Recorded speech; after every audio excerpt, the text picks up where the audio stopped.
sommes réunis ici parce que pour chacun de nous, Jésus est la vie, il est le modèle, il est le chemin,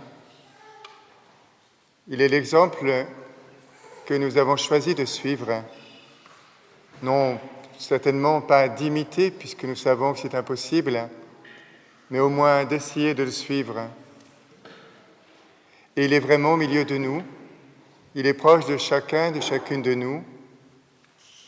Et j'imagine en train de poser sur notre épaule sa main, une main peut-être ferme sans doute, mais sans aucune violence, sans aucune rigidité. Il nous dit « Merci d'être là, je me réjouis de te savoir près de moi. Je sais bien que tu aurais aimé mieux faire ton chemin de carême. Je sais bien que tu aurais aimé être davantage dans la pénitence, la prière et l'aumône, mais je ne calcule pas le résultat de ton cheminement. Tu es là avec ce que tu es et c'est merveilleux. C'est en même temps toujours un rendez-vous dans lequel nous nous approchons du Christ en lui demandant de continuer, de faire en nous ce que nous n'avons pas réussi à faire, et il en reste beaucoup. Il nous dit oui. Il nous donne son esprit pour que cette célébration de la Passion, cette soirée, demain, soit un temps encore plus intense que ce que nous avons vécu jusqu'ici, afin d'être le plus disponible possible à la victoire de Jésus sur la mort en nous, la mort au milieu de nous, la mort du monde et de l'Église, présent dans le monde et dans l'Église. Quand on entre dans la basilique du Saint-Sépulcre à Jérusalem, on pourrait s'attendre à se trouver face au petit monticule sur lequel se dressaient les croix à la sortie de la ville, ou face au tombeau, mais non. On entre et ce qu'il y a devant nous, c'est le sol. Tout de même, sur ce sol, on a quand même mis une plaque de marbre rose, que la dévotion des fidèles oint d'huile, en mémoire de ce lieu où le corps de Jésus, mort, a été déposé. Seigneur, tu vois, nous sommes avec toi en ce moment, mais d'une manière ou d'une autre, nous te regardons d'en haut. Oui, d'en haut de notre amour-propre, de notre orgueil, de notre autosatisfaction, parce qu'il y en a encore trop, te regardons de haut. Cette plaque dans le Saint-Sépulcre est le lieu le plus bas du monde, plus bas encore, pour ceux qui le savent, que la mer morte. Il n'y a pas de lieu plus bas que ces quelques mètres carrés. Et nous ne pouvons pas le regarder, sinon malheureusement encore de notre hauteur. Seigneur, aide-nous à nous débarrasser de tout amour-propre et de tout orgueil, de toute autosatisfaction. Et sur ce sol, ils ont déposé le corps de Jésus, totalement dépouillé, totalement nu. Il ne possède rien. Et nous sommes devant lui et dans nos poches, il y a encore beaucoup trop de choses à quoi nous sommes accrochés, attachés, plus qu'Harpagon à son argent.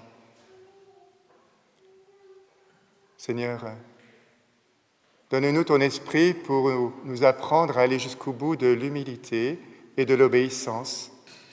Nous l'avons entendu ces quelques jours pendant notre retraite. Humilité, obéissance.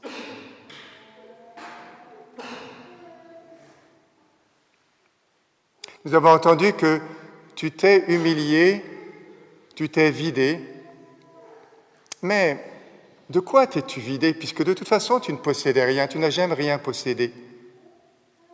D'où es-tu descendu alors que tu as toujours été totalement le serviteur, totalement serviteur? Nous avons entendu ces trois manières de nous donner nous-mêmes se donner intégralement, inconditionnellement, et de manière à être sans cesse renouvelé dans ce don. Mais il y a un moment où nous ne pouvons plus nous donner. Ce moment où nous ne pouvons pas ne pas donner ce que nous possédons. Il faut qu'on nous l'arrache. On a arraché les vêtements de Jésus? Non. Il avait déjà donné ses vêtements, déposé ses vêtements au début du repas. Déposer ses vêtements. Se donner totalement, intégralement, pour être totalement serviteur, comme Jésus a été totalement serviteur, pour être totalement fils. Pour n'être que fils et fille dans le cœur de Dieu. Pour n'avoir d'autre gloire qu'à travers cet abaissement, être intégré dans la gloire même de Dieu. Et sans cet abaissement, il n'y a pas de gloire.